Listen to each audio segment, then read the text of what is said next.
BPS Bali mencatat pada Maret 2022 kota Singaraja dan Denpasar mengalami inflasi, di mana kota Denpasar mengalami inflasi bulanan sebesar 0,85% dan Singaraja 1,27%. Sedangkan untuk inflasi tahunannya Denpasar mengalami inflasi sebesar 1,58% dan Singaraja 1,06%.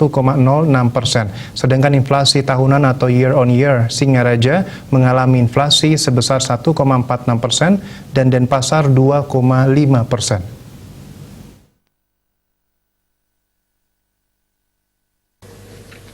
Koordinator Fungsi Statistik Distribusi BPS Bali Imade Agus Adnyana mengungkapkan dari kedua kota inflasi ini akan mendapatkan inflasi gabungan untuk Provinsi Bali, di mana untuk bulan Maret ini inflasi gabungan Provinsi Bali tercatat sebesar 0,91%.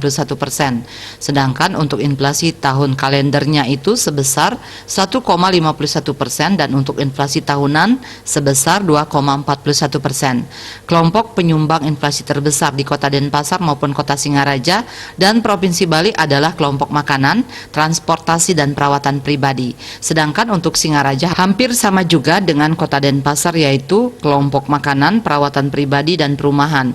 Sedangkan pemberian andil nilai tertinggi untuk inflasi Kota Denpasar adalah dari kelompok makanan memberikan andil sebesar 0,47% dengan inflasi sebesar 1,92.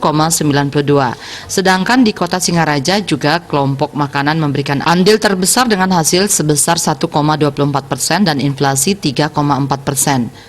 Gabungannya untuk Provinsi Bali sama dengan kedua kota tersebut karena memang ada gabungan, sehingga yang memberi andil tinggi adalah kelompok makanan dengan andil sebesar 0,57% dan inflasi sebesar 2,22%. Untuk Kota Denpasar ada 5 komoditas tertinggi yang memberi andil atau sumbangan dan inflasi adalah minyak goreng, angkutan udara, cabai merah, cabai rawit, dan emas perhiasan. Tidak jauh berbeda dengan Kota Denpasar, Singaraja juga beberapa komoditas hampir sama inflasi, di antaranya cabai rawit, cabai merah, tongkol diawetkan, ayam ras dan bawang merah. Bisnis Bali melaporkan.